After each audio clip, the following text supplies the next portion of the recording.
Assalamu alaikum wa rahmatullahi wa barakatuh. Can all of you hear me? Is the voice okay?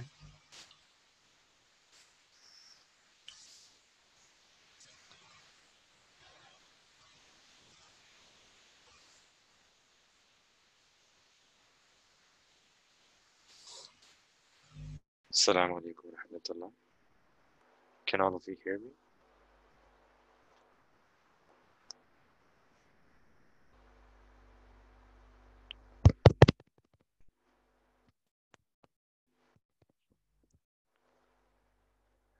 Is the voice okay?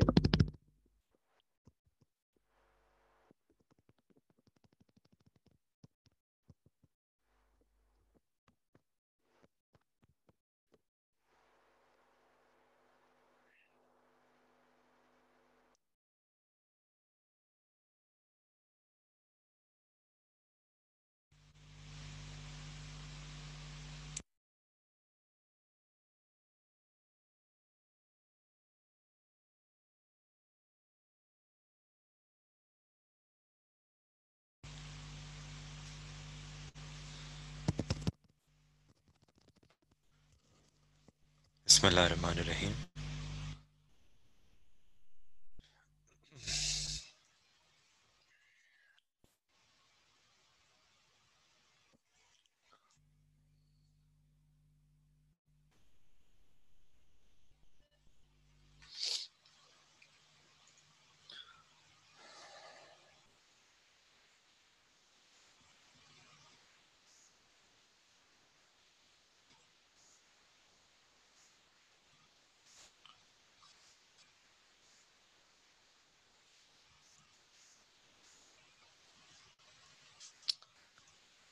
الحق من ربك فلا تكونن من الممترين ولكل وجهة هو موليها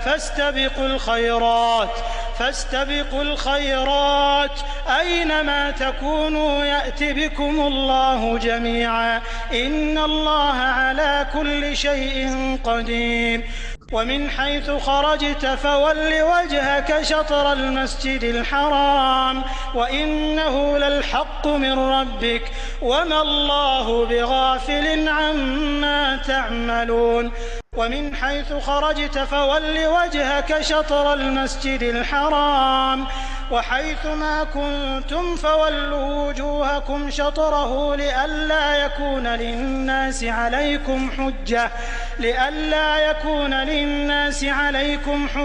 إلا الذين ظلموا منهم فلا تخشوهم واخشوني ولأتم نعمتي عليكم ولعلكم تهتدون كما أرسلنا فيكم رسولا منكم يتلو عليكم آياتنا ويزكيكم ويعلمكم الكتاب والحكمة ويعلمكم ما لم تكونوا تعلمون فاذكروني أذكركم واشكروا لي ولا تكفرون يا أيها الذين آمنوا استعينوا بالصبر والصلاة إن الله مع الصابرين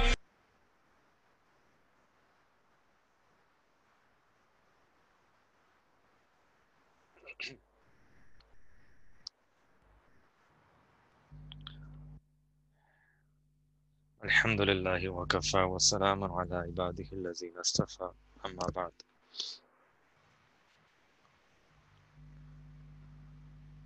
نحمده ونصلي على رسوله الكريم. اللهم صل على سيدنا محمد وعلى آل سيدنا محمد وبارك وسلم. أعوذ بالله من الشيطان الرجيم. بسم الله الرحمن الرحيم. ومن حيث خرجت فولي وجهك شطر المسجد الحرام وإنه للحق من ربك وما الله بغافل عما تعملون وَمِنْ حَيْثُ خَرَجْتَ فَوَلِّ وَجْهَكَ شَطْرَ الْمَسْجِدِ الْحَرَامِ وَحَيْثُ مَا كُنْتُمْ فَوَلُّوا وُجُوهَكُمْ شَطْرَهُ لِئَلَّا يَكُونَ لِلنَّاسِ عَلَيْكُمْ حُجَّةٌ إِلَّا الَّذِينَ ظَلَمُوا مِنْهُمْ فَلَا تَخْشَوْهُمْ وَاخْشَوْنِي وَلِيُتِمَّ نِعْمَتِي عَلَيْكُمْ وَلَعَلَّكُمْ تَهْتَدُونَ.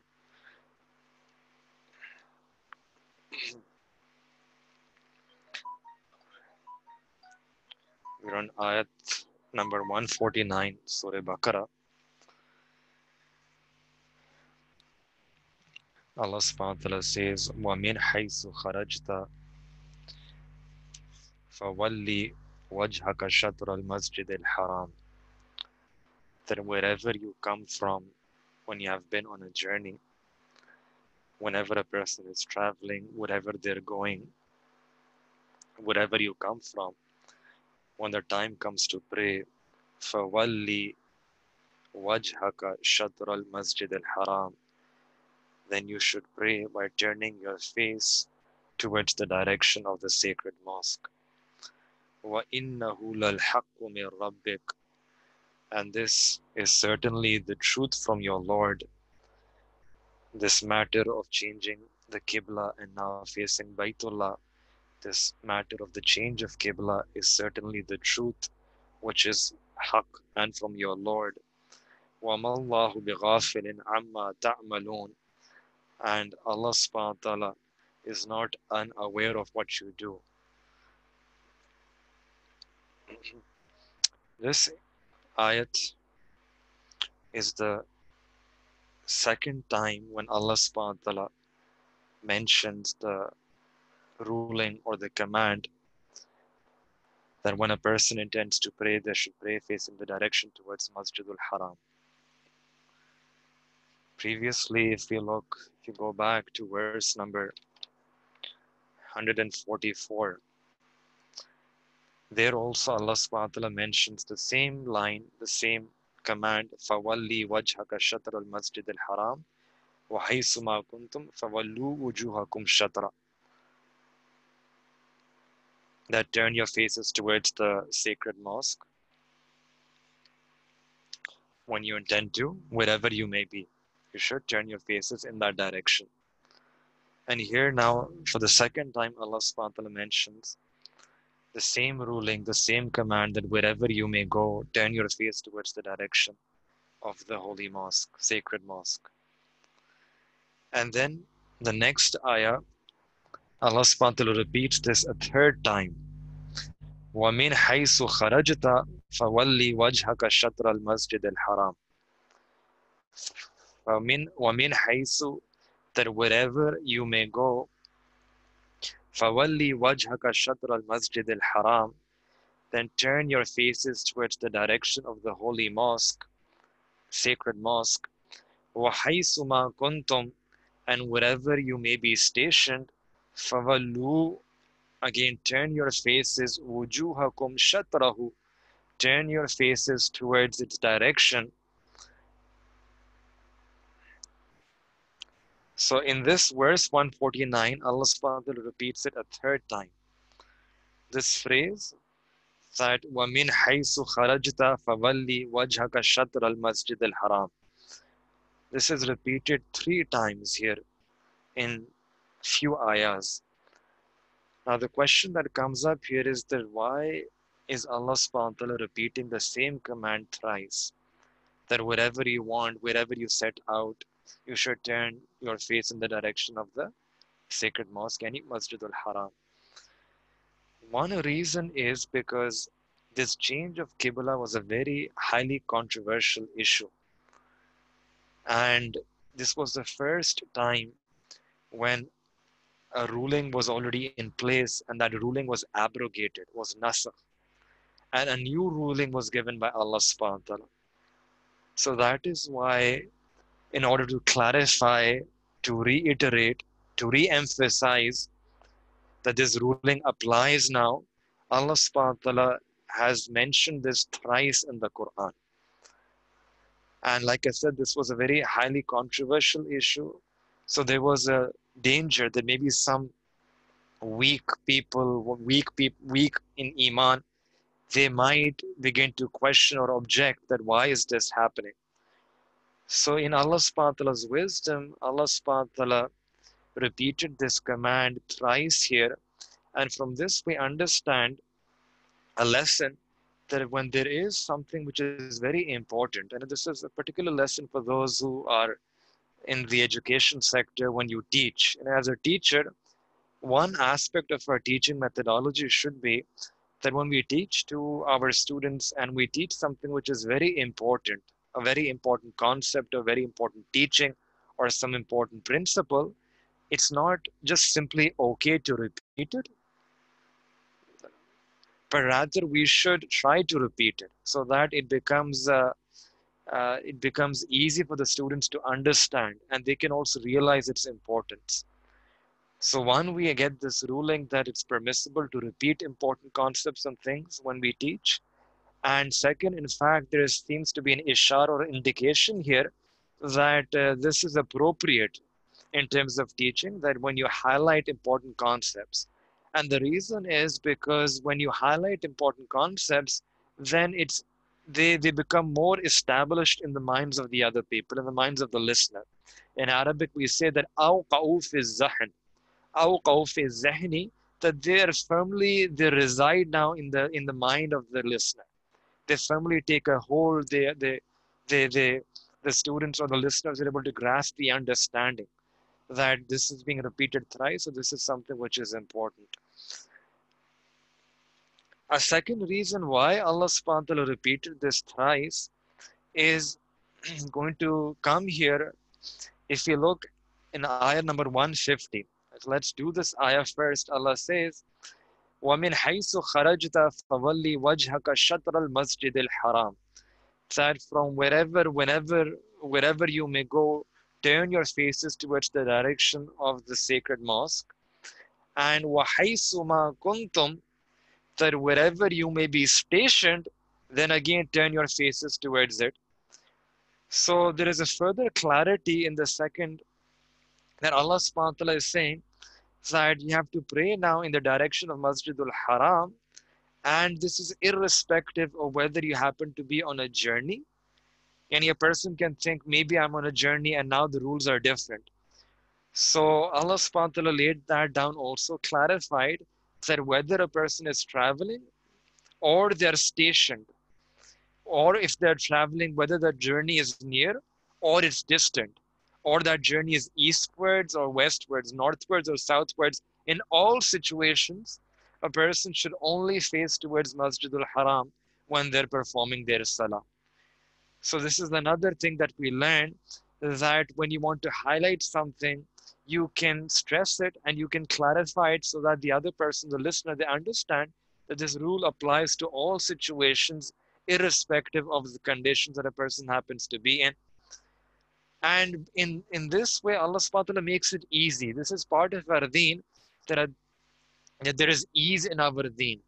And in fact, in the hadith, the Prophet ﷺ said that when you teach deen, you should make it easy for the other person. Yassiru wala tu'assiru. Make deen easy for the others. Don't make it difficult for them. And give them glad tidings, and don't teach them or don't make it burdensome upon those other people when they're listening. Don't present the deen in such a way as if it becomes burdensome and difficult, and they begin to they have a hatred for that deen.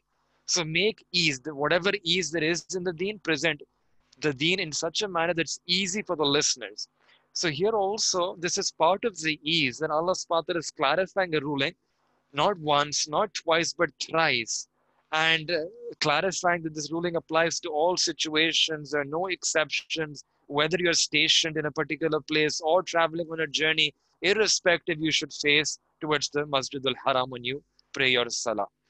So we also understand this notion of making it easy, right? In terms of our teaching, in terms of our speech, in terms of presenting the deen of Islam, we present it in such a way that it makes it easier for the listener to understand. Then this notion of ease also happens here in this verse number 150, because right after saying this, Allah Ta'ala says, Li Allah. Islam, Li Allah yakuna linnasi alaykum hujja.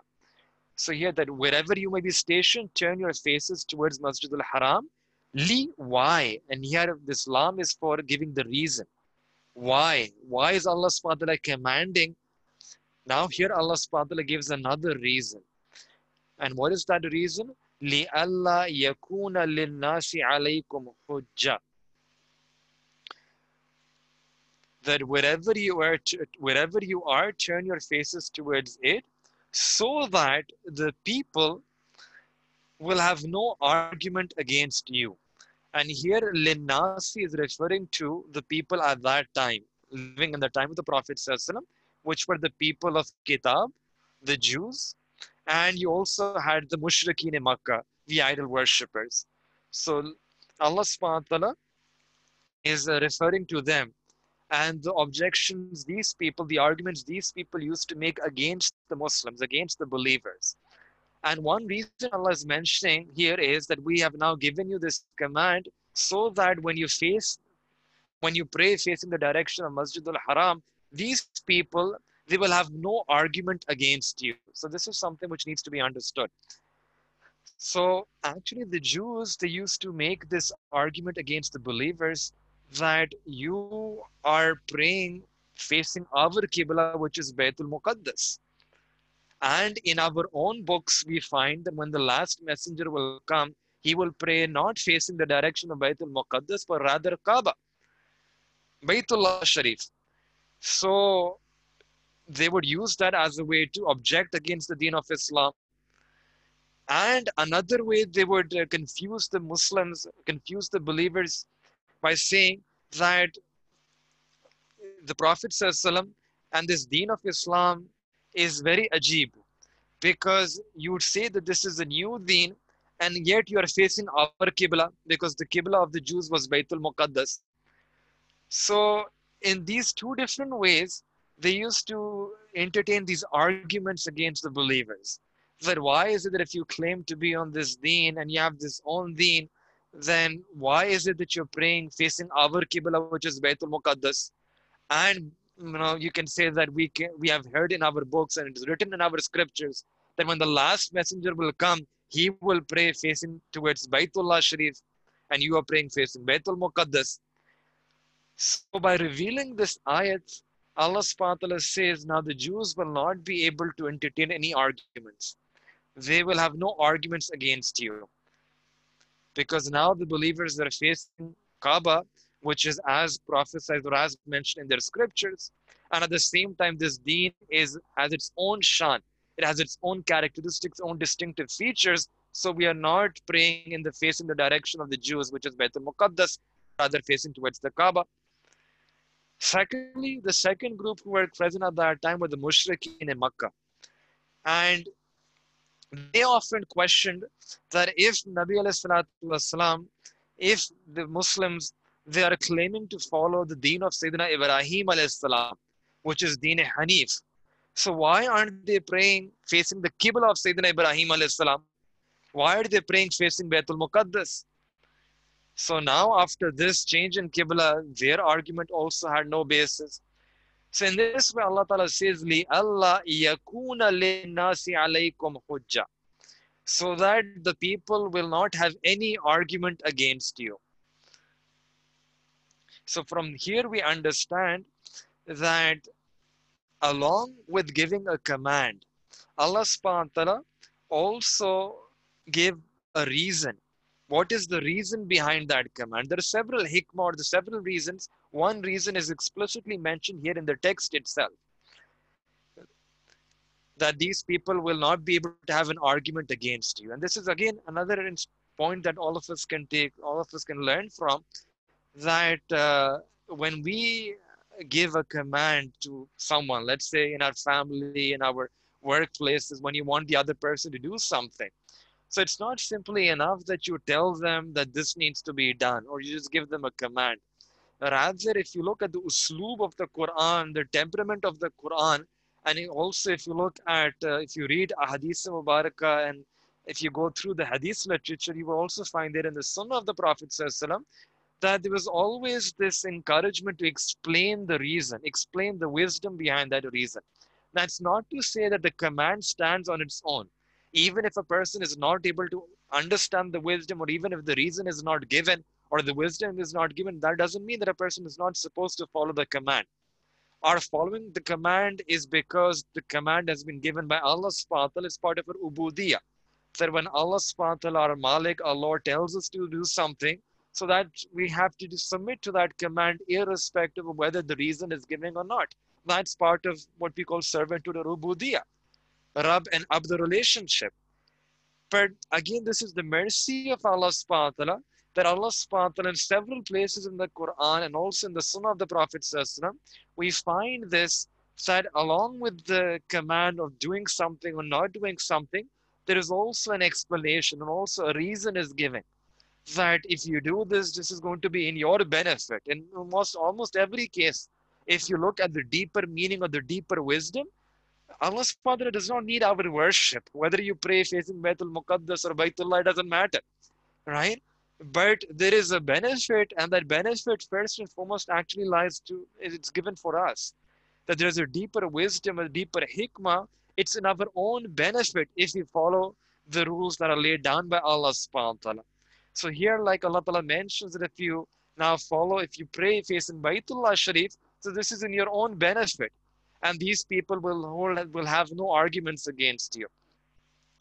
So again, this is a very good practice for those people who teach others, or even when you counsel others, you guide others, whenever you happen to be in that position where you tell the other person to do something, we should also add the reason, explain. We should also explain the reason why. And in explanation, we should mention either what benefit they will get if they do it, if they comply, or what harm they can avoid if they comply by those instructions. And in the same way, by doing so, we can make a deen easy for them. Like Allah, like the Prophet ﷺ said, Yassiru, then make a deen easy. Wala tu'assiru, don't make it difficult. When you give them the reason, this is again an act of love. For example, when we see this, in parenting workshops, one principle that they teach is that parenting should be based on love. And one aspect of love is that when you tell the child to do something, you also explain the reason, and a reason which that child can understand. You try to speak to him on that same wavelength, on that same frequency, and you explain what's the reason, and then many cases, and that child be able to understand when you explain it in such a way that it's in your benefit, or we can avoid this harm, so the child will understand. And it's an act of love that you gave an explanation, not just simply commanded that do this or don't do that.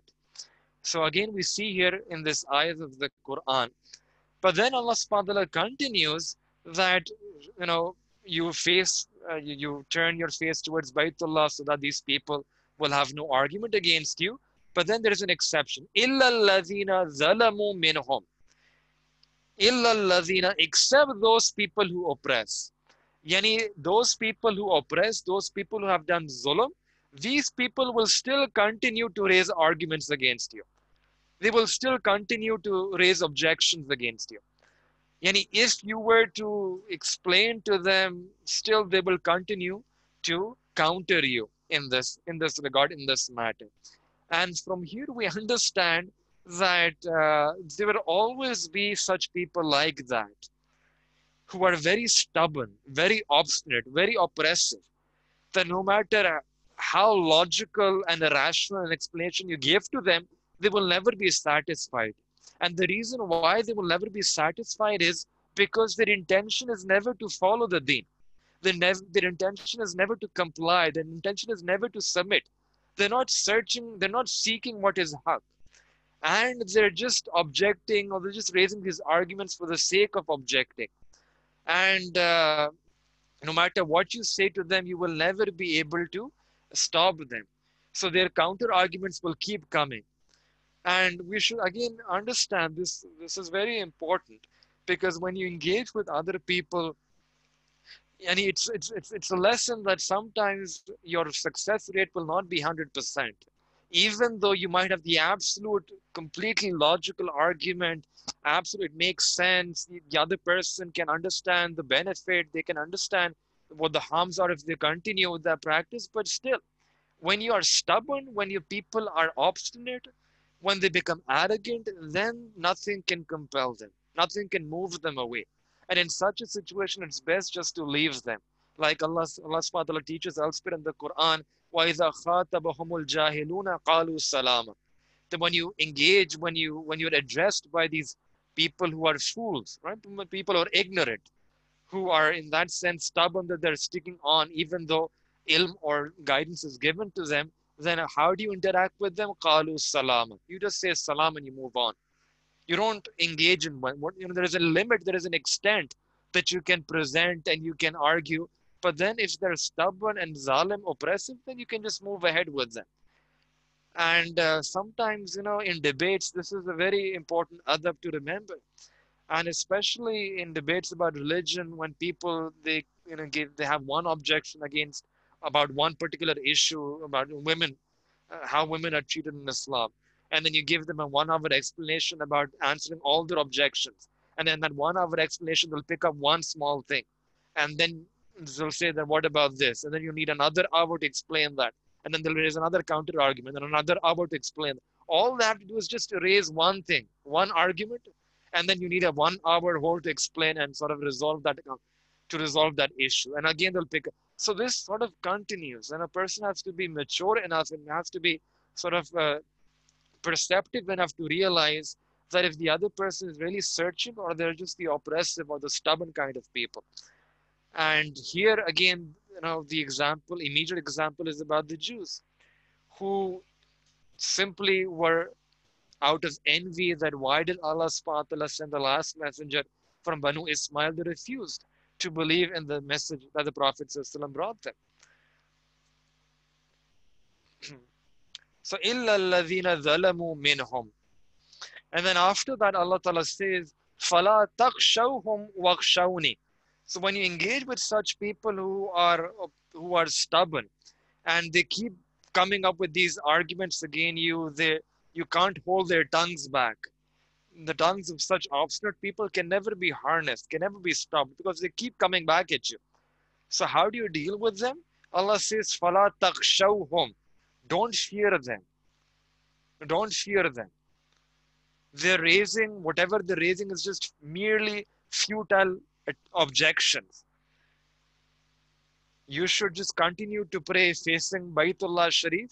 That hukum should be enacted, that hukum should be followed, and no attention should be given to such people. Don't fear them. They should not be feared, since their mockery cannot harm any person in any way.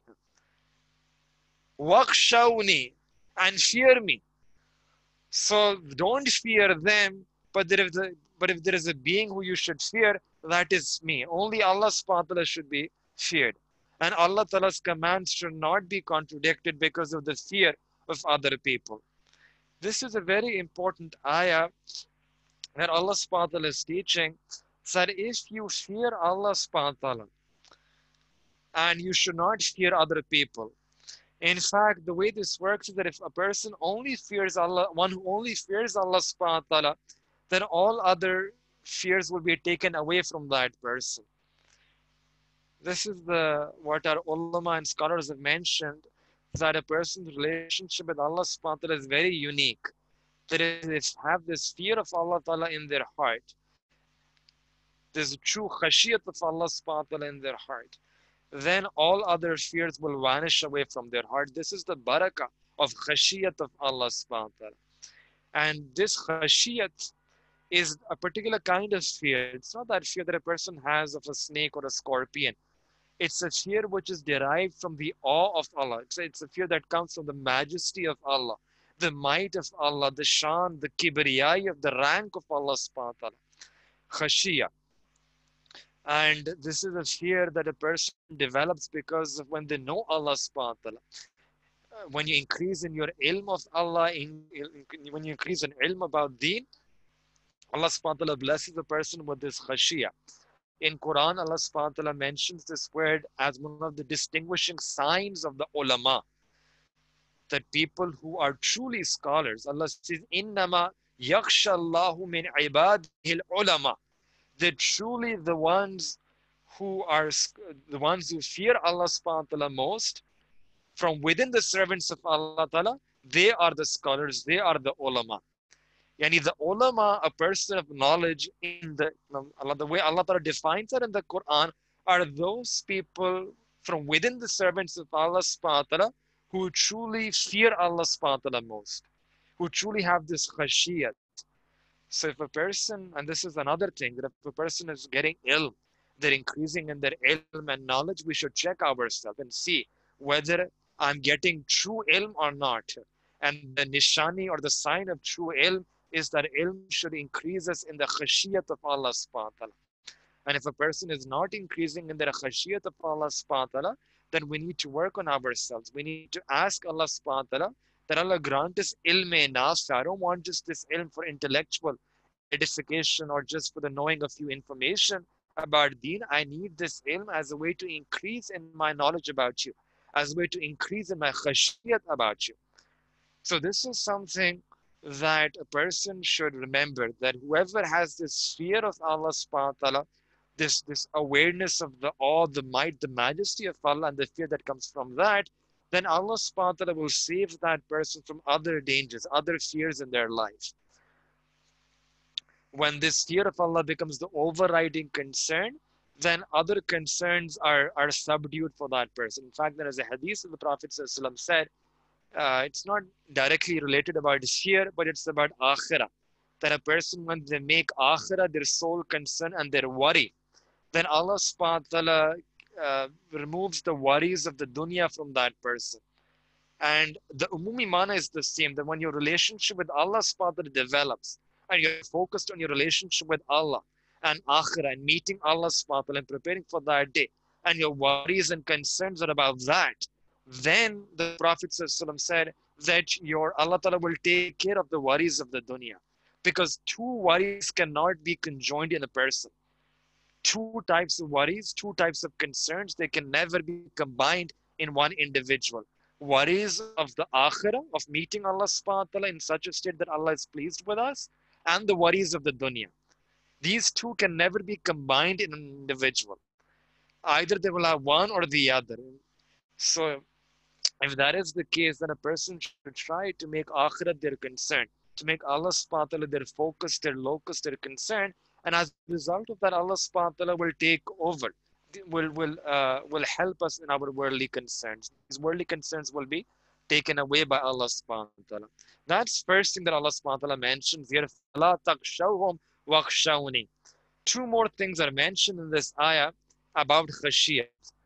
Two more blessings that a person will get if they have this ni'mat of khashiyat, if they fear Allah subhanahu wa ta'ala. What does Allah ta'ala say?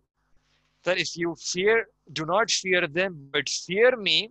And if you fear me, then what will happen? Wali, li. Again, this lam comes for because. So if you fear me, then so that utimma ni'mati alaykum. So that I should fear me, so that I should perfect my blessings upon you. So that I should complete my blessings upon you. I may fulfill my favor upon you, my ni'mati upon you. And وَلَعَلَّكُمْ تَهْتَدُونَ. And so that you may take the right path. You might be rightly guided. You might move ahead on this path of hidayah. So this is an incredible ayah that Allah subhanahu wa ta'ala is mentioning, that what does a person get if they fear Allah subhanahu wa ta'ala? They will get these ni'mat from Allah subhanahu wa ta'ala. This is Quran. وَلِيُتِمَّ نِعْمَتِي عَلَيْكُمْ. Any person who wishes to become the embodiment of this ayah, they wish that Allah should perfect His blessings upon me, that Allah should increase His blessings upon me, that Allah should send more blessings upon me. And again, the word is وَلِيُتِمَّ. Yani you already have some blessings, and you want more of that blessings, tamam of that blessings, perfection, yani an increase, a ziyati, a kamal in that blessings. So for all of those things, Allah is saying, "Fakshawni." If you fear me, then this is my promise. I will give all these blessings, perfect my blessings for you.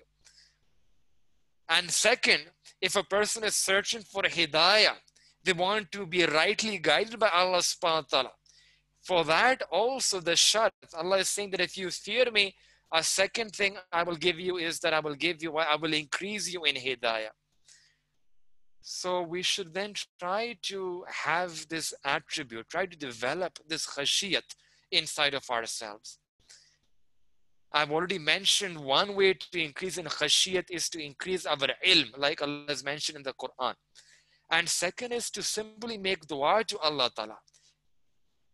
Ask Allah subhanahu wa ta'ala for khashiyat. We ask Allah subhanahu wa ta'ala for so many things, for so many blessings. Why don't we ask Allah subhanahu wa ta'ala for this one ni'mat of khashiyat, in return for which Allah subhanahu wa ta'ala will perfect us with his all blessings? So you get this one khashiyat of Allah subhanahu wa ta'ala, and then automatically you will get barakah, you will get this hidayah from Allah, you will get the ni'mat of Allah subhanahu wa ta'ala. So this is a dua that we should make. Ask Allah subhanahu wa ta'ala to increase us in his khashiyat. In fact, this is the sunnah dua. This was the way of the Prophet ﷺ, and there are several du'as where the Prophet ﷺ has taught us how to ask Allah subhanahu wa ta'ala for khashiyah. In one dua, the Prophet ﷺ said, Allahumma qsim lana min khashyatika ma tahulu bihi baynana wa bayna ma'asiyatik. Allahumma qsim lana min khashyatika ma tahulu bihi baynana wa bayna ma'asiyatik. Oh Allah, I ask you to grant me khashiyat, your fear, and make this fear a barrier between me and my sins. Make this khashiyat of yours a barrier between me and your sins. In other words, the meaning is that Allah, out of your fear, I will abstain from sin. Whenever I think of committing any sin, whenever I have this desire of committing any sin, or a feeling for committing any sin, at that time, Allah, grant me your khashiyah, and make this khashiyat of yours, your fear of yours, a barrier which will prevent me from committing that sin. This is the sunnah dua. It's a beautiful dua. And our ulama, the scholars have mentioned that if a person wishes to stay away from sins, then for that we need to increase in our fear of Allah subhanahu wa ta'ala. Two things. If a person wishes to stay away from sins, so for that we need to increase in our fear of Allah subhanahu wa ta'ala.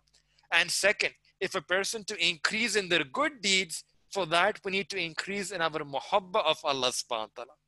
So these are two ni'matin, the love of Allah and the fear of Allah ta'ala. And we should make dua for both of them. And in return, Allah subhanahu wa ta'ala will protect us from sins, and Allah subhanahu wa ta'ala will grant us tawfiq to increase in our good deeds. And for both these things, the Prophet ﷺ used to make special dua. For the muhabba, the Prophet ﷺ used to say, Allahumma inni as'aluka hubbuk wa hubba man yuhibbuk. Allah, increase me in my love for you. Similarly, another dua for khashiyat, Allahumma inni as'aluka khashyatika min al-ghaybi wa shahada. Oh Allah, I ask you for khashiyah min al-ghaybi, when I'm alone, when it's just me, private, when there's no one around me. Was shahada, and when people are around me. So I want, Allah, your fear in public and in private. And this is another. Normally people, when you're in a company and gathering with other people around you, because of some kind of sharam or haya or a sense of modesty, a person can stay away from sins. And that's also a blessing, that at least you're surrounded by people and you can stay away from committing that act. But when a person is all alone, that is really when a person needs to have this fear of Allah Ta'ala. And that is what the Prophet has taught us in this dua. Many times a person ends up committing sins when they're alone. A person, awalan, should try not to be alone if they can't trust their nafs. But whenever we are alone, we should have this awareness of Allah. We should be remembering Allah Ta'ala even more. Because that's an opportunity, that's the time when shaitan can attack us, when nafs can attack us and can take over us. And in tazkiyah, in the science of purification of the heart, there's a lot of emphasis that a person tries to make their khalwat pure. Those times when a person is alone, they try to spend that time in awareness of Allah and the remembrance of Allah in such a state when their hearts are pure, they can stay safe from sins. We have to work on making our that time that we are alone, make that pure from sins. So for that, we should make dua to Allah subhanahu wa ta'ala, and we should also remember, yeah, Hazrat Abdullah, Sayyid Abdullah ibn Ata'ullah Iskandari rahmatullah, in his Kitabul Hikam, he mentioned a very beautiful, you can say aphorism or a phrase, word of saying of wisdom, that, oh my friend, he used to address his students, that, oh my friends, oh my students, that whenever you intend to commit a sin, you close down the door, you lock the door, you pull the blinds, and you ensure that no one from creation can look at you. No one from creation can look at you, and you forget at that time that Allah subhanahu wa ta'ala is looking at you. And you close down all the avenues through which people can look at you, but that avenue through which Allah can look at you, you can't close that down. And out of all of the creation of Allah subhanahu wa ta'ala, do you hold Allah subhanahu wa ta'ala in the least of esteem and the least of value? That if people look at you, you'll become ashamed and you're embarrassed. And if Allah subhanahu wa ta'ala is looking at you, it doesn't matter. What if Allah subhanahu wa ta'ala was to say that on the day of judgment to us? That out of all of makhluk, out of all of creation, you gave me the least of respect. You gave me the least of esteem and value. That you were worried about other people finding out, and you deleted your chat history and you deleted the internet history, and you don't want other people to find out about your track, so you cleaned everything. But you knew that I'm watching you, and still you went ahead and committed that sin, and you looked at those things you weren't able to look at, you weren't supposed to look at. So when a person thinks about Allah subhanahu wa ta'ala, that Allah is watching me all the time, that also increases one to have khashiyat. That increases the khashiyat. And we should make this dua to Allah ta'ala, make this part of every dua. Ask Allah for khashiyat. And if we have this khashiyat, then truly Allah subhanahu wa ta'ala will bless us with when you have this fear of Allah, then other fears will go away. This is the shan of the sunnah of the Prophet sallallahu alaihi wasallam. The mushrikeen in Makkah and other people, they used to say that the Prophet ﷺ had a shan. Whenever the Prophet ﷺ used to travel or walk, the robe used to travel before the Prophet ﷺ. And once the Prophet ﷺ said, Nusirtu bir robe, that Allah subhanahu wa ta'ala has helped me with a certain awe, with a certain, you can say an awe, this fear that other people, the enemies of Islam, they used to feel a sense of fear about the Prophet ﷺ. And that is how Allah ta'ala helped the Prophet ﷺ. And in the same way, those people who emulate the life of the Prophet, like the Sahaba Ikram, Allah subhanahu wa ta'ala helped them with that same robe, with that same sense of awe or that same sense of fear. Wherever they used to go, they became victorious. So even today, we have lost this. This is the tragedy, that we have lost this sifat. If we can restore ourselves back to having this fear of Allah subhanahu wa ta'ala, then Allah subhanahu wa ta'ala will open up not just the pleasure, the blessings of the dunya, but also Allah subhanahu wa ta'ala will take this anxiety away from our heart.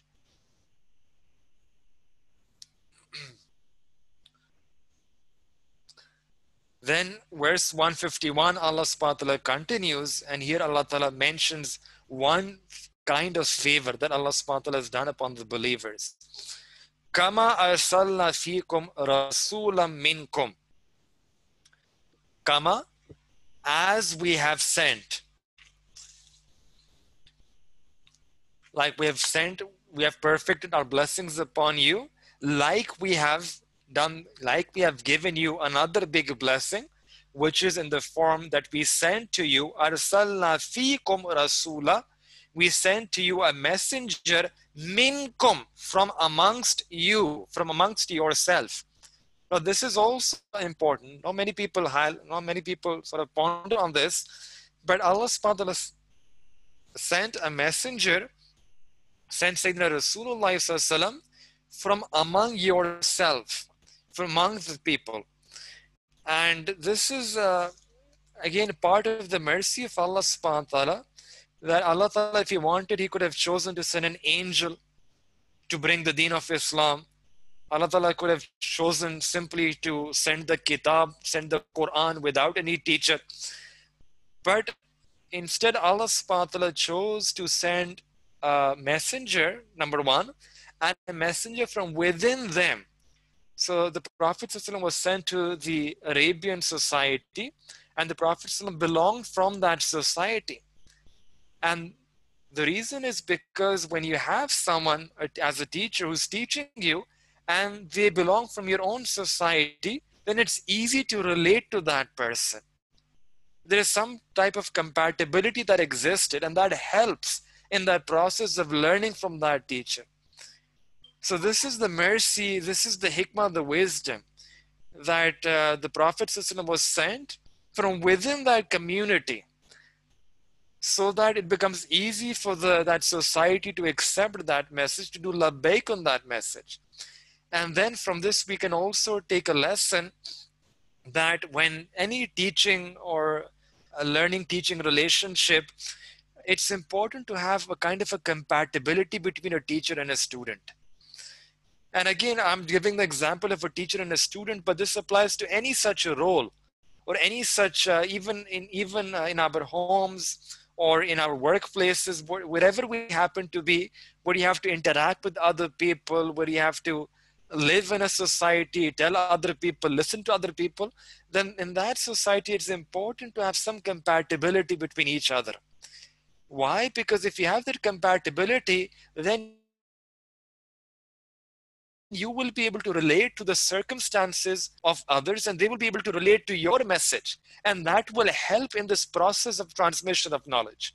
If you have a complete stranger coming from some other part of the world who doesn't understand you, doesn't understand the struggles of your life, doesn't understand the challenges, doesn't understand your society, very difficult for that person to be able to relate to you and tell you and convey knowledge to you.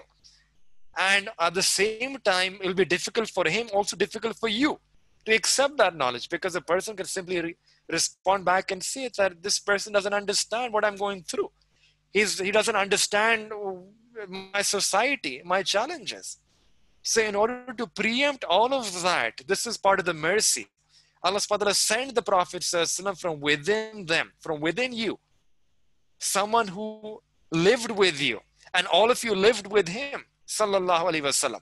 You saw Nabi alayhi salatu wasalam. For 40 years, you saw the seerah of the Prophet sallallahu. You saw how trustworthy he was, how truthful he was, how he used to conduct his financial affairs, his business dealings, how he used to conduct his interpersonal relationships, how he was as a husband, how he was as a tradesman, how he was as a friend, how he was as a companion, how he was as a part of that society. You saw all of that. How impeccable and complete and perfect and beautiful he was in every aspect of life before receiving this nabuwah. He lived within you. So now when he's inviting you towards a message, then it's not that some stranger or angel is inviting you. You saw that person. So you should accept that person. You should do labbaik on that message. In fact, I just remembered late when the Prophet ﷺ, he invited the closest, the people around him towards the deen of Islam. This is after Nabuwah. So the people, they asked that, what is your dalil? What is your evidence? What is your proof that this message that you're giving us is haqq and truth? And the Prophet ﷺ, subhanAllah, this is mentioned in the Quran, he replied that, haven't I spent my entire life amongst you? Allahu Akbar. Yani, when you want to invite someone and they ask you for some evidence, and you give some kind of an evidence, some kind of a proof that what I'm saying is right. The evidence that the Nabi alayhi salatu wasalam gave, Nabi alayhi salatu wasalam presented his whole life. That look at my life. That look at the purity of my life. Look at the chastity of my life. Look at the piety of my life. That if such a life I had, this was my life. And this life should be proof enough That this message that if I haven't, you call me Sadiq and Al-Amin. That is how the Prophet was known amongst those people. So the life that I've lived is the evidence that now when I'm inviting you towards something, this is also part of that same life. It's something which is haqq. Why would I lie altogether? For 40 years, have I ever lied with you? For 40 years, have I ever done something which was to your detriment? Did I ever give you a wrong mashwara, a wrong counsel? Did I ever think ill about you? Did I ever think something to hurt you or harm you? 40 years I've been so, and this is my seerah, that I've always been thinking well about you, things that are beneficial to you, that now when I'm inviting you towards this deen, this is also for your benefit. Today, no one can sort of have such a pure life. Very difficult, very difficult. This is Rahmatul lil Alameen. This is the Kamal of Nabi alayhi salatu wassalam. Otherwise, people, all of us know our state. Who can say that I have such a pure life? Well, you look, if people begin to examine our life, we might be very good as a one role. You might be very good as a teacher or as a doctor, but very completely different when it comes to other parts of our responsibilities, other roles. Someone who's a very good teacher, but might be a very bad husband, a very good father, but a very bad son. One role there is excellence, another role there is some deficiency, there is some fault. This is in the whole of human history, if there was one person who was completely kamil, perfect and excellent, the kamal of excellence in every aspect, every role, that is the life of Sayyidina Rasulullah sallallahu alaihi wasallam. So the broader lesson that we learned from this Rasula minkum is that there should be some compatibility. And as again, we should practically, what this means is that we should, if a person happens to be in that role where they're imparting some message, more than the message, it's about the messenger. It's about the way that you connect with the other person. It's the way you reach out to the other person. Especially we see this, and I mentioned this in our students also in class, that before the teacher looks, before the students, they look at what the teacher is saying and what the teacher is teaching, whatever subject it is, history, philosophy, medicine, whatever, CS, computer science, that comes later. Before that, they're interested in you as a person. They're looking at your humanity. That who is this person? How is he as a human being? And then later on, depending on how they view you as a human being, then they will be attracted or maybe disinterested in the message that you're giving to them. It's very important for teachers to reach out, to develop that sense of compatibility, so that there is a wavelength, a frequency is established. You can transmit the signal and they can accept that signal from you. They need to be in the same frequency. Rasulam minkum, a messenger from amongst you, so that the same wavelength. They're operating on the same wavelength, operating at the same frequency, that the message is being transmitted from one side and it's being received from the other side. And then Allah subhanahu wa ta'ala mentions the 4 reasons. Again, this is an ayah, which is a very important ayah, where Allah ta'ala mentions the 4 reasons why He sent the Prophet sallallahu alaihi wasallam. Number 1, Yatlu alaykum ayatina. We sent to you a messenger from amongst yourselves who will recite to you, do tilawat to you of our verses. Number 1. Here also again, we see that simply having the book is not enough. If you look at all the 4 books that were revealed, they were revealed by Allah subhanahu wa ta'ala, but they were sent with a Nabi of Allah ta'ala. Allah subhanahu wa ta'ala sent those books with a Nabi. We don't find any single case where the book was sent by Allah subhanahu wa ta'ala on its own, without a Nabi, without a messenger explaining that book. On the other hand, we do find many cases, several instances, where Allah subhanahu wa ta'ala sent different messengers, different Anbiya alayhi salatu wassalam. They came and they did not have any book with them. So you find Anbiya alayhi salam without books, but never do you find a book coming without a Nabi. And this is teaching us something important, that simply having a kitab is not sufficient for learning deen. If you want to learn deen, simply having kitab or Quran or the hadith of the Prophet, simply having the text is not enough. You need a person to recite, to explain, to teach that text to you. You need a teacher. That's why if you look at Surah Fatiha, there also Allah subhanahu wa ta'ala first teaches us a dua. Ihdina siratal mustaqim. Allah guide us towards the straight path. And then how does Allah define that straight path? Not in terms of book and hadith. It doesn't say siratal kitab wal hadith. Allah defines that path again in terms of people. Siratal lazina an'amta, the path of those people upon whom Allah sent His favors in amat. So there are two things in our deen which are very important. One is Kitabullah, which is the book of Allah subhanahu wa ta'ala. And second is Rijalullah, the people of Allah subhanahu wa ta'ala. And both are equally important. We need the Kitabullah and you need the Rijalullah, the people of Allah. Kitabullah is the text of Allah. Rijalullah are those people who are embodiments, living practical embodiments of those teachings mentioned in the Kitabullah. And the Rijalullah and having a taluk with them is very important, because if you look at our deen and how the Sahaba Ikram learned their deen, it's because of Rijalullah.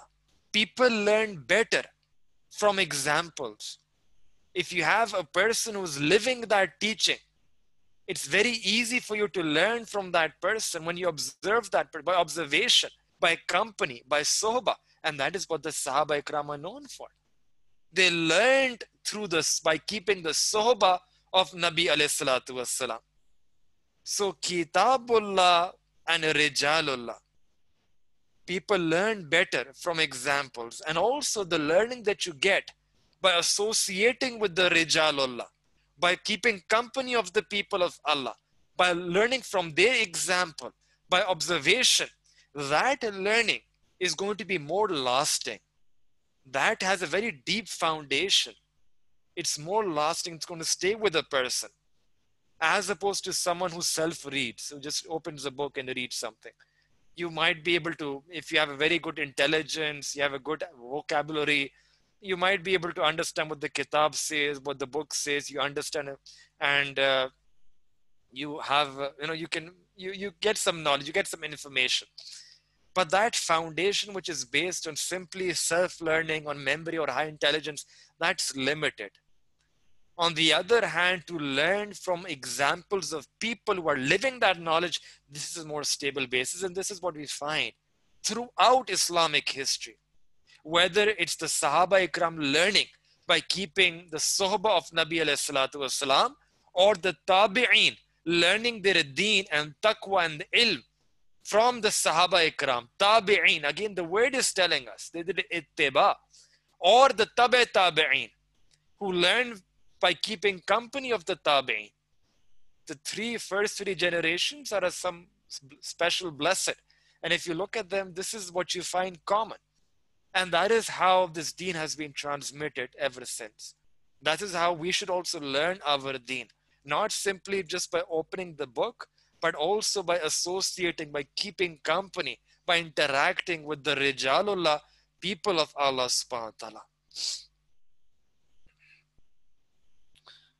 So, وَيَتْلُو عَلَيْكُمْ آيَاتِنَا. The messenger, we sent to you a messenger from amongst yourself, number one, who will recite to you our verses. Number two, وَيُزَكِّيكُمْ, who will purify you. Number three, وَيُعَلِّمُكُمُ الْكِتَابَ, who will teach you the book. وَالْحِكْمَةِ, Number 4, he will teach you hikmah. وَيُعَلِّمُكُمْ مَا لَمْ تَكُونُوا تَعْلَمُونَ, and will teach you what you knew not. So in this ayah, Allah subhanahu wa ta'ala again mentioning 4 functions, 4 reasons why he sent Nabi alayhi salatu wasalam. Number 1, and we did this before also when we were looking at the dua of Sayyidina Ibrahim alayhi salam, so we won't go into a lot of explanation about each of them, but there is one point that I want all of us to remember here. Allah subhanahu wa ta'ala is mentioning 4 functions of the Prophet sallallahu alaihi wasallam. First is reciting the verses of the Quran. Number 2, to purify, which is tazkiyah, to purify the hearts of these blameworthy attributes and adorn the hearts, beautify the heart with praiseworthy attributes. And he remove jealousy, anger, lustful feelings, love for the world, all of that into increasing the muhabba, love for Allah, fear of Allah, knowledge of Allah. That's the second function, which is called tazkiyah. Number 3, وَيُعَلِّمُكُمُ الْكِتَابَ, to explain Quran, to explain the kitab, to teach the kitab, to give the tafsir of the kitab. What's the correct, proper interpretation of the Quran? And number 4, wal hikmah, to teach them wisdom, which according to many mufassirun here means sunnah, to teach sunnah or extra Quranic teachings, teachings which are not mentioned directly in the Quran. So here 4 things are mentioned.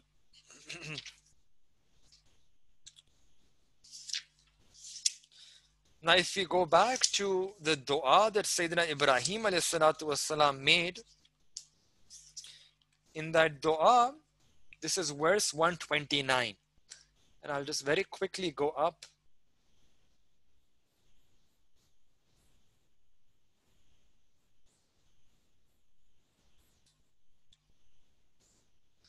This is the dua. Rabbana wab'as fihim, O our Lord, send amongst them a messenger from amongst their midst who will. Now the key is to watch the ordering. Here the dua that Sayyidina Ibrahim alayhi salam made, the first thing he mentioned, yatlu alayhim ayatika, who will teach, who will recite your verses to them. Number 2, wa yu'allimuhumul kitaba, who will teach them the kitab, wal hikmah, and wisdom, wa yuzakkihim, and purify them.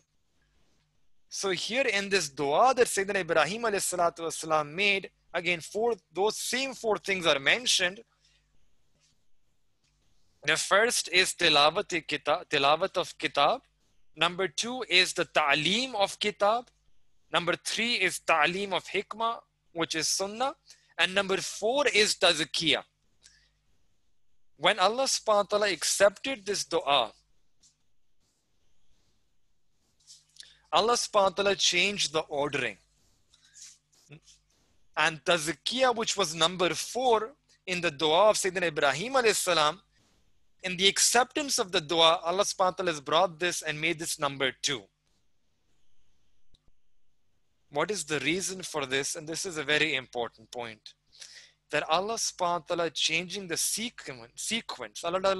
Every command, every placing, every word of the Quran, there is hikmah. Allah subhanahu wa ta'ala does not mince words. Allah subhanahu wa ta'ala's placing of every word is accurate. It has its own deeper meaning, and there is a wisdom and a hikmah associated with it. Why did Allah subhanahu wa ta'ala bring tazkiyah from number 4 to number 2? And the scholars, the ulama, they explain this as follows. They say that in the acceptance of the dua, Allah subhanahu wa ta'ala first brought tazkiyah, and then after that Allah ta'ala brought ta'aleem of kitab and sunnah. And the lesson here is that if a person really wants to benefit from Quran, from the teachings of the Quran and the hadith and the sunnah, that can only be done if they have first purified themselves.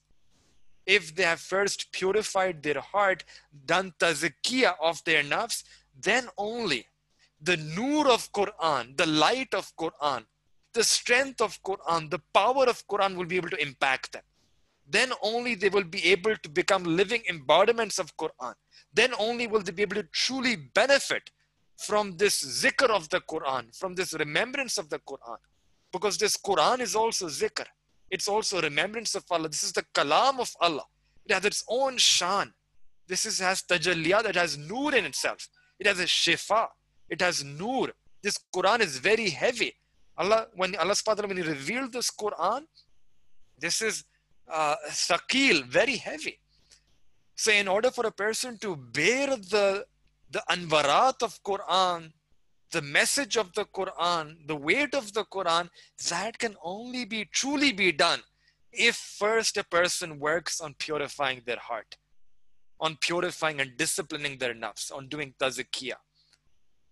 And that is, the example is like if you have a person who comes to you with a glass, which is a very dirty glass, and he asks you that, give me some milk. You will say that, hold on, take 2 minutes, first purify your glass. Wash your glass, clean your glass, then I will pour the milk inside. Exactly in the same way. If we want our heart to be illuminated with the nur of Quran, Allah wants that we should work on purifying our heart. When the heart is purified, then every ayat of the Quran will fill our heart with the nur. Every ayat of the Quran will transform the heart of a person. Every ayat of the Quran will there will be emotional transformation. The heart will be impacted. The heart will be changed. The heart will receive the nur. The heart will receive that guidance and hidayah. But for that to happen, the heart has to be cleaned. It has to be purified. This is the order. This is the hikmah, the wisdom in the change of ordering here. And again, if you look at the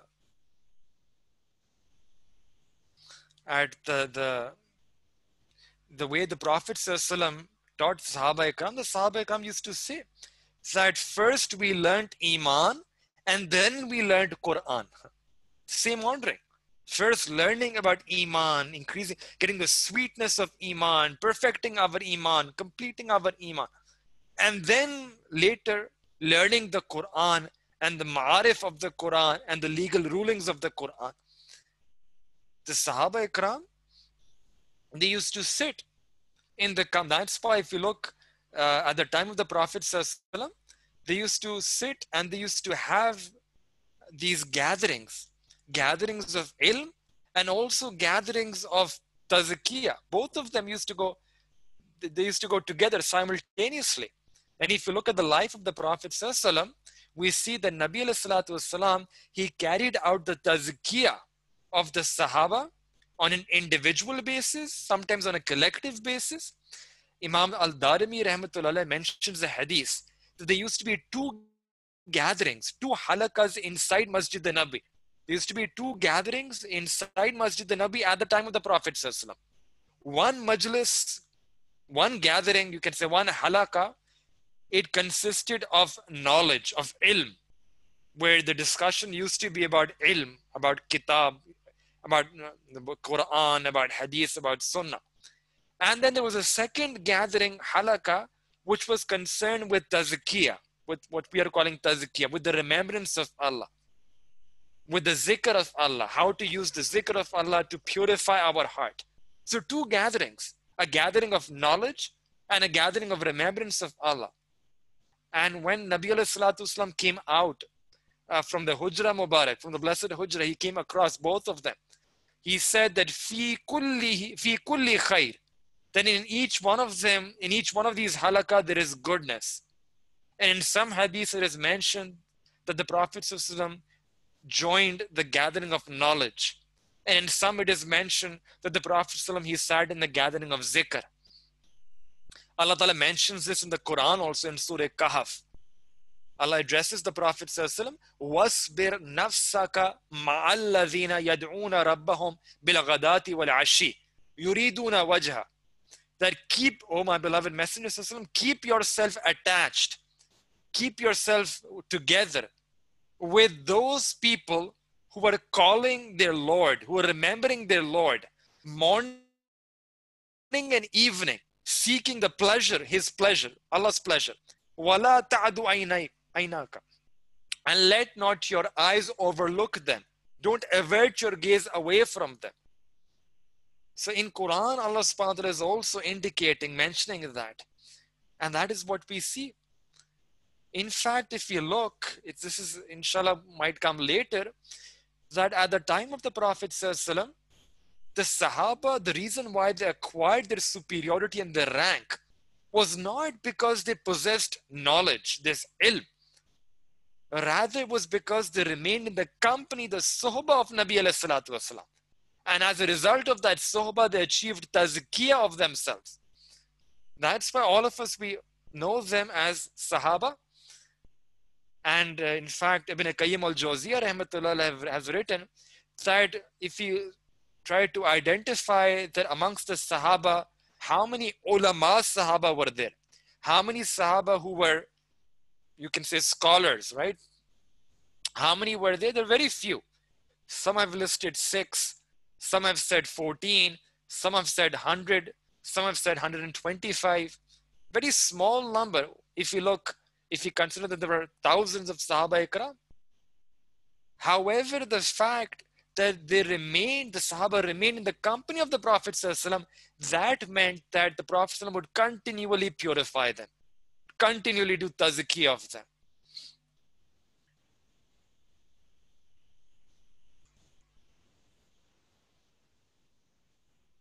So our need, the need of the time is also for us to remember this, that we have to work on making this effort to purify our heart so that we can then better absorb this learning of Quran. We're learning Quran, right? Learning Hadith, learning Arabic, learning Ilm Deen. But you see, وَيُعَلِّمُكُمْ الْكِتَابَ. This learning and teaching, this kitab, it comes later. And any teaching came later, any learning for us, that comes later. First, foremost is yuzakkihim, that we make our hearts pure for that. And again, if you look at one example from the seerah of the Prophet ﷺ, when the first revelation came, before that, Nabi ﷺ was in that cave Hira. And the way we explain that, the ulama explain this is as follows, that there is first takhliya, khalwat, and then after that tahliya. What that means is that we see Nabi sallallahu alaihi wasallam in that cave, in that seclusion, in that remembrance salah, doing fikr.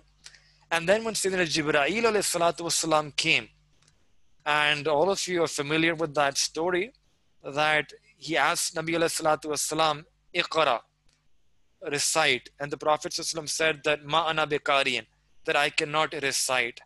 And then Sayyidina Jibreel salam, he clasped, he hugged the Prophet sallallahu alaihi wasallam, and he held the Prophet so tight that the Prophet felt some pain. And then he let go and again said Iqra. And again the Prophet said that I cannot recite. And again he hugged. And then he released. And again, third time he said recite. And the Prophet replied that I cannot recite. And again, for the third time he hugged Nabi sallallahu alaihi wasallam. So what was happening in those 3 instances? The ulama have explained that in these 3 instances, when Sayyidina Jibreel alayhi salam, he hugged Nabi alayhi salatu wasalam, this is what we call takhliya, that purifying the qalb of the Prophet sallallahu, and increasing the isti'dad, the ability, the capability of the heart of the Prophet sallallahu to receive that revelation. Revelation would come later, but in order to receive that revelation, there had to be an ability had to be developed, a capability had to be developed. In fact, this was the heart, this was such a beautiful and such a blessed heart, which had already been purified so many years before. This whole event of Shakk-e-Sadr, which inshallah might come later, that the heart of the Prophet was purified, and the chest was split up, the heart was taken out, was purified, and hikmat and ilm was placed inside the noble heart of the Prophet. That had already been done. But still there was a need here, that to be able to receive that load of revelation, again that sakil, this Quran is heavy, to be able to receive that heaviness of the Quran, the heaviness of revelation. This Quran is so heavy that when Nabi Wasallam used to be on some kind of animal, and when the revelation used to descend, the animal could not withstand that burden. It would automatically sit down. Once Nabi Wasallam was resting on the lap of Amma Aisha, or one Sahaba, Sahabiya radiallahu ta'ala an, and in that moment, revelation descended on the Prophet sallallahu. And that person says that my feet became so heavy, I felt as if my feet will just crack, they'll break. This is how intense the revelation used to be. So in order to prepare for that revelation, to make it conducive, to build that ability, Sayyidina Jibreel alayhi salatu wasalam, he hugged the Nabi alayhi salatu wasalam thrice. And then after that, you had the first revelation, Iqra bismi rabbika alladhi khalaq. And Nabi alayhi salatu wasalam was able to recite. So the point, the lesson here is, it's the same general principle that a person first needs to develop their heart, and then they will be able to take that nur of revelation. In the case of Nabi alayhi salatu wasalam, it was the nur of nabuwat. And in the case of non-Nabi, people us, right? It will be the nur of wilayat. That if we also work on ourselves, on purifying ourselves, and then we learn Quran and we do amal on the Quran, live Quran, then through this a person can get this nur of wilayat. Very quickly they'll be able to advance towards Allah subhanahu wa ta'ala.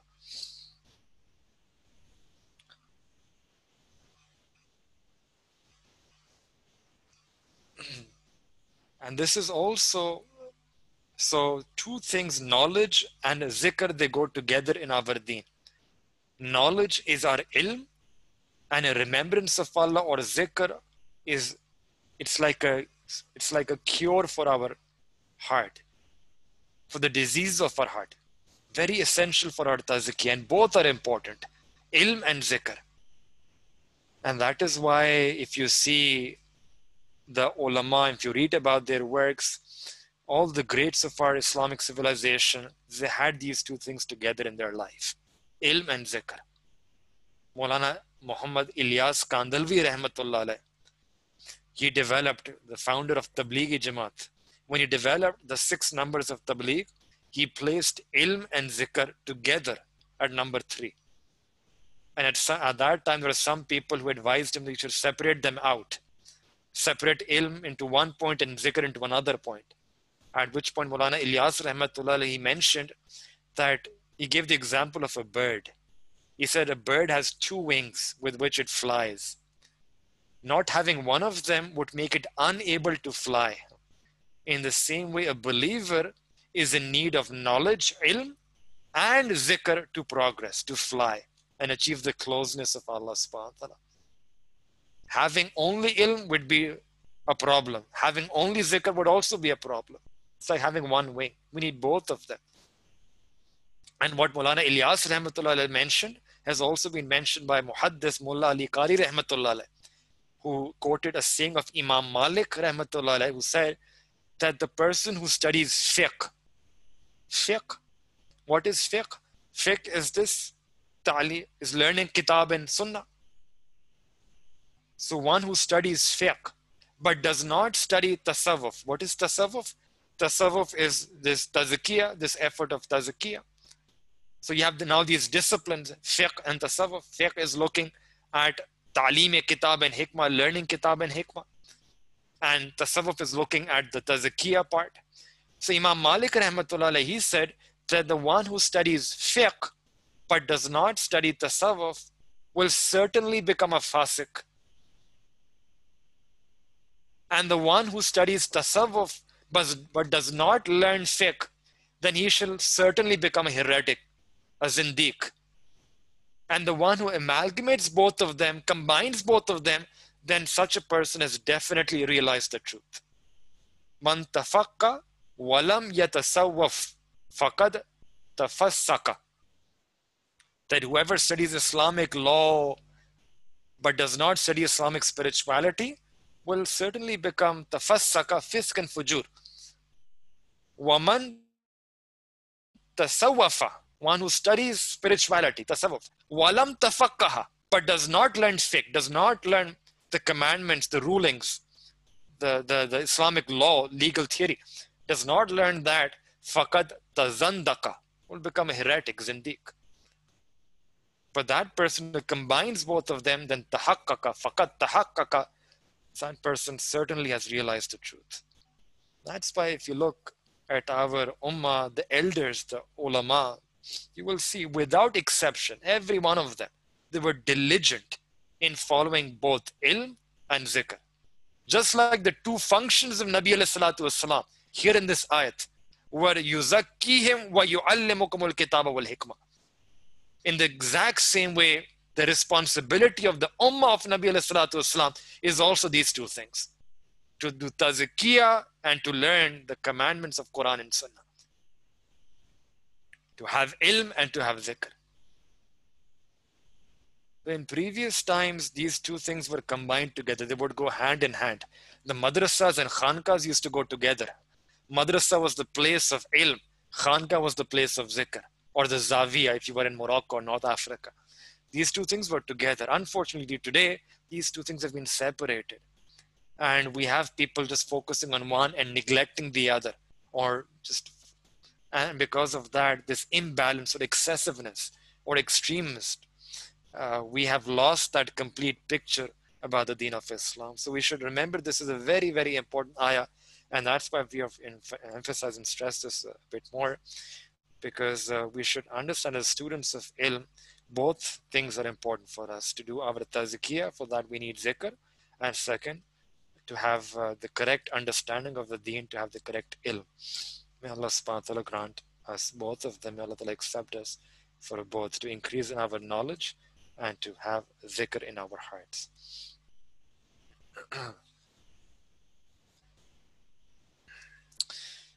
فَاذْكُرُونِي أَذْكُرْكُمْ وَاشْكُرُوا لِي وَلَا تَكْفُرُونَ.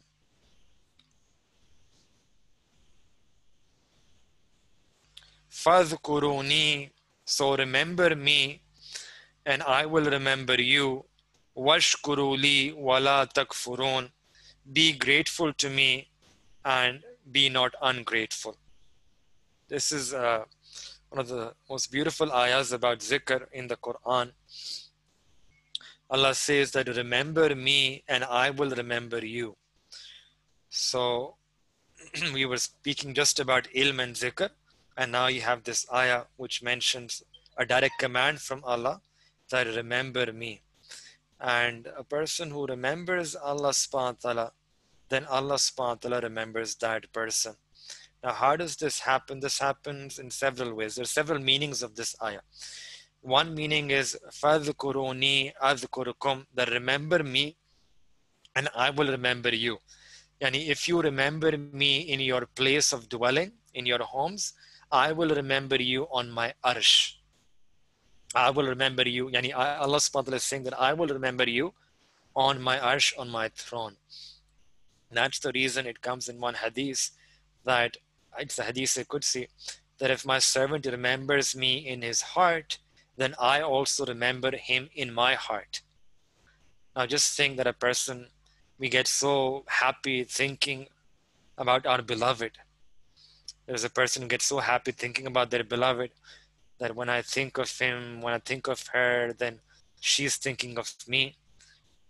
And if we have some ta'alluq or relationship with someone in the dunya, then we ask that person as to whether they think of us or not. And if you find out that someone was thinking about you, then you ask more than what was she saying about me, what was she thinking about me, what did she say about me. The amazing thing is that with the people of the world, we have to ask them as to whether they were remembering us or not. But may Allah Ta'ala is so kareem and so generous that Allah has told His servants that if any one of you remembers me in their heart, then I will also remember him or her in my heart. وَإِنْ ذَكَرَنِي فِي مَلَئِ ذَكَرْتُهُ فِي مَلَئِ خَيْرٌ مِّنْهُ. And if he mentions me in a gathering, then I will make mention of him in a better gathering, a gathering of angels. And if he comes to me walking, then فَإِنْ أَتَانِي يَمْشِي آتَيْتُهُ هَرْوَلًا, my mercy goes to him running. So these are two words that need to be understood. فَذْكُرُونِي أَذْكُرْكُمْ, two words. Just like when you say that I've conveyed my message to you in two words. Similarly, Allah subhanahu wa ta'ala has conveyed to us His message in these two very words. You remember me, I will remember you. Second, another meaning that we learn from فَذْكُرُونِي أَذْكُرْكُمْ is that, O my servant, if you obey me, then I will order makhluk or creation to be obedient towards you. This is the case in reality also. That when you obey Allah subhanahu wa ta'ala, Allah will make other people obedient to you. There was a tabi'in, among the tabi'in, there was a person who used to say that whenever I disobeyed Allah subhanahu wa ta'ala, I used to experience the effect of that disobedience in my own life, in the form that sometimes my wife used to disobey me, my children used to disobey me, sometimes the animal on which I used to ride, that animal used to disobey me. Meaning that whenever I disobeyed Allah, people who were under me, they disobeyed me. It is as if Allah subhanahu wa ta'ala is saying that become obedient to me and I will make my creation obedient to you. That is the reason that when these things were read from a book, they don't act as strongly. When you listen to it, right? You see this in the life of people, we understand this principle. There's a story about Sheikh Abdul Wahid rahmatullah alayh, who says that once he made dua to Allah Ta'ala that, oh Allah, please let me meet that person in this world who will be my companion in Jannat. And he reports that I had a dream, and in that dream I was shown there was a lady who lives in Abyssinia, Habasha, and she will be your companion in Jannah. So I went towards that village, and upon reaching, I asked the villagers about that woman, and they said that she's a shepherdess, and at this time she's out somewhere herding her goats. So he says, I went towards that place. When I came out of that village, I saw, and I was quite amazed when I saw this, that the goats were grazing in one place, not going here and there, and a woman was sitting and she was praying under a tree. And when I looked carefully, I saw that some wolves were sitting at the edge of the area where the goats were grazing. And despite the wolves, the goats were not running about anywhere. They're just staying in one place grazing. When that woman, she finished her salah, she saw me and said that, Abdul Wahid, Allah subhanahu wa ta'ala has made Jannah the promised meeting place. So how come you're here in this world? So he said that I replied, I had made the dua to Allah Ta'ala, Allah Ta'ala accepted my dua, and I'm about to leave. But before I leave, I just want to ask you one thing, that I've never seen such a scene, such a spectacle before. That you were busy praying your salah and the goats were grazing and these wolves were sitting at the edge. They weren't harming the goats. I couldn't understand why this is happening. And then she said that, oh Abdul Wahid, it is very easy to understand. That ever since the day I made peace with my Lord, the wolves that had made peace with my goats. So we learned, فَذْكُرُونِي أَذْكُرُكُمْ. One of the meanings of this ayah is that, oh people, you make peace with me, I will make peace for you with the creation. Then, third meaning, فَذْكُرُونِي أَذْكُرُكُمْ also means that you respect me and I will grant you respect. You respect me, you give me izzat, I will give you izzat. Hazrat Bashar Hafi rahmatullah alayh, very famous incident, that once he was going somewhere and he was a drunkard at this time. He was in that state of being drunk. He was going somewhere and on his way he saw a piece of paper fallen on the ground. And he could just barely make this much out, that that piece of paper had the name of Allah Ta'ala written on it. When he saw that this piece has the name of Allah subhanahu wa ta'ala written on it, he immediately picked it up, he cleaned it, and he put it at a higher place on the wall. And then Allah subhanahu wa ta'ala sent an ilham, an inspiration on his heart that, O Bashar Hafi, you raised my name from your feet to your head. Now I will raise your name from the ground to the throne. And you raised my name from your feet to your head. I will raise your name from the farsh to the arsh. So this is the third meaning. Similarly, فَاذْكُرُونِي أَذْكُرُكُمْ can also mean that if you remember me to shield yourself from sin, if you remember me and protect yourself from sin, then أَذْكُرُكُمْ, I will remember you and take you out of the moments of distress. Remember the story of Sayyidina Yusuf alayhi salatu wassalam. When a test came upon Sayyidina Yusuf alayhi salam on the lady of the house where he used to live, she invited him to commit that sin. And here Allah subhanahu wa ta'ala mentions how Sayyidina Yusuf alayhi salam, when he was invited, he said that I seek protection of Allah. I seek protection of Allah Ta'ala.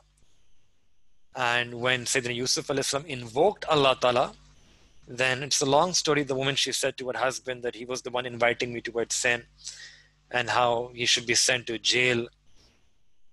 So eventually Sayyidina Yusuf alayhi salam, he went inside that jail and he remained in that jail for a long time.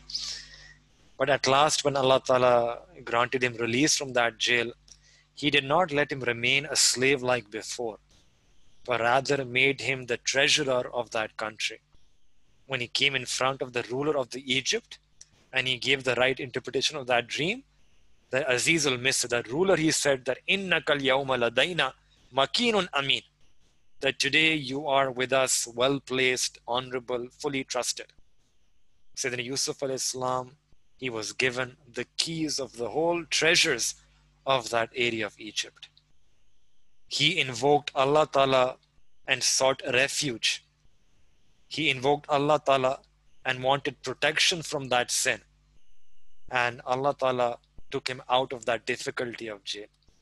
Allah Ta'ala took him out of that thorns and put him on the throne of the world. Before he was being sold in the markets of Egypt, when he feared Allah subhanahu wa ta'ala and he feared disobeying Allah subhanahu wa ta'ala and he remembered Allah subhanahu wa ta'ala at that moment of sin, then Allah subhanahu wa ta'ala, فَاذْكُرُونِي أَذْكُرُكُمْ, Allah Ta'ala remembered him at a time when he was in distress. Allah Ta'ala took him out of that jail and Allah Ta'ala made him the ruler of that same city wherein he was being sold in the markets. Allahu Akbar. Right? This is the ayat, فَاذْكُرُونِي أَذْكُرُكُمْ.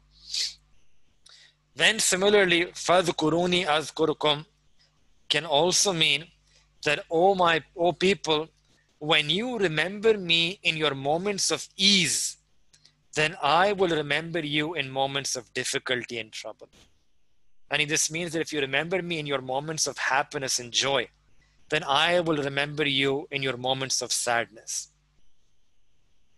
There is a story that is mentioned about a woman from Bani Israel, and she was passing through the woods with her child, with her baby, and suddenly a wolf came and attacked that woman.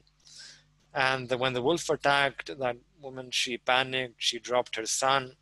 The wolf picked up the child and ran away. And when the mother saw the wolf carrying off her son in its mouth, she was a mother, so her maternal instincts sprang up, and she let out a very loud sigh from the depth of her heart. And as soon as she sighed, she saw that there was a youngish man who came out of nowhere, who came suddenly in front of that wolf from behind a tree. And naturally, the wolf, suddenly when he saw someone coming in front of it, the wolf also panicked. And because of this, the child fell out of the mouth of that wolf, and the wolf ran away. And this youth, he picked up that child and brought it to its mother. So the mother, she asked him that, who are you? You saved my son's life. And he said that I am an angel sent by Allah subhanahu wa ta'ala, and I was sent by Allah ta'ala to assist you. And the reason is because once you were sitting and eating in your house, And right at that time, a beggar came at your door and asked for a piece of bread. And at that time, the only piece of bread you had was the one that you were eating. But you thought that how can I turn this person away who was begging in the name of Allah? So you took your own bite of bread and you gave it to that beggar. And today Allah subhanahu wa ta'ala has taken out this bite of the wolf and returned it to you. Your child is back with you. فَاذْكُرُونِي أَذْكُرُكُمْ.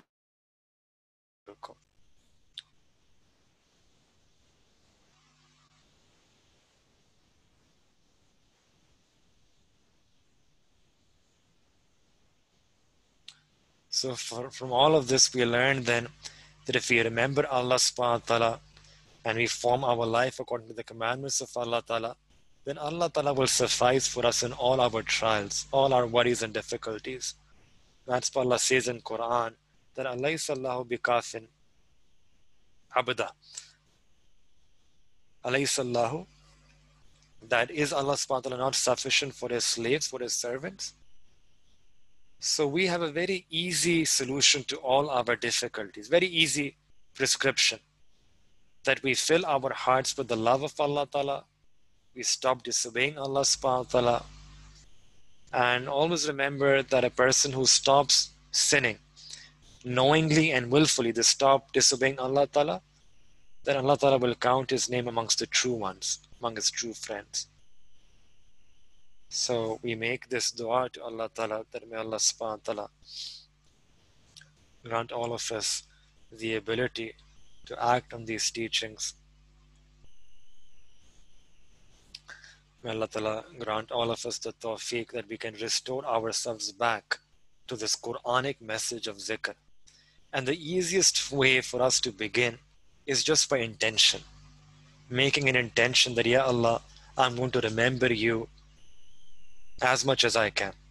In fact, our teachers, they say that we can start very easy and we can make a following intention that, Ya Allah, I'm going to remember you in my free time.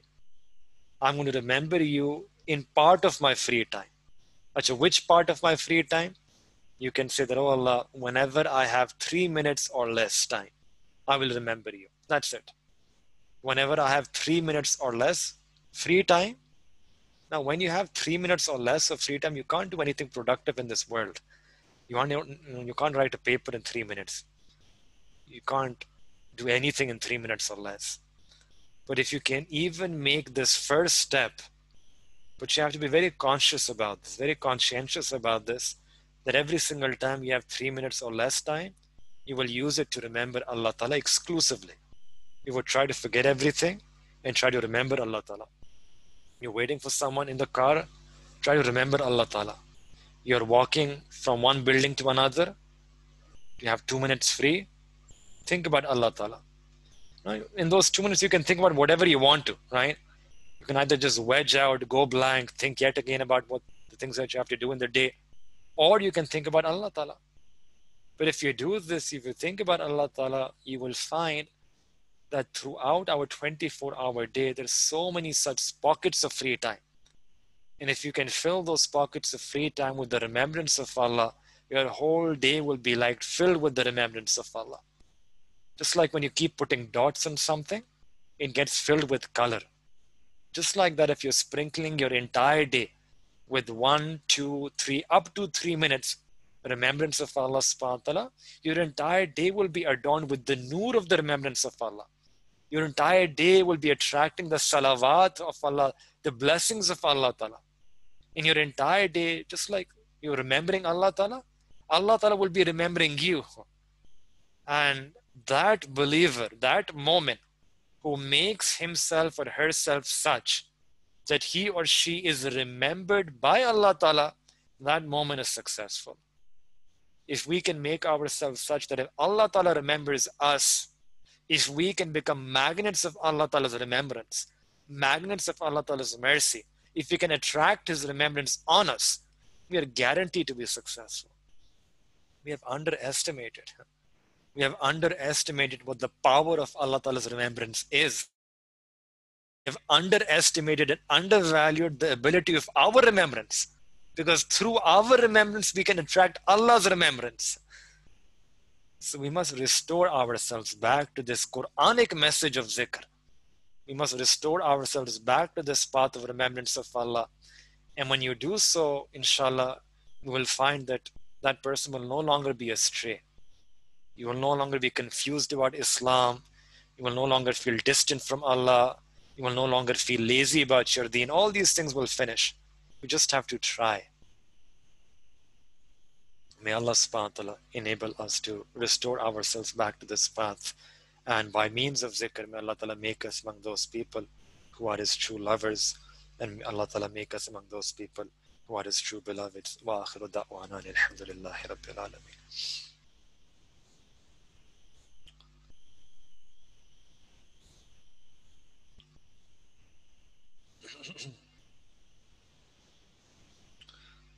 First years, you have a class, inshallah. You can sign out. Your teacher is, inshallah, waiting for you in the other classroom. Second years will take a 5 to 10 minutes break, inshallah. And then, inshallah, we will start our next class. Jazakumullah. Assalamu alaikum wa rahmatullahi wa barakatuh.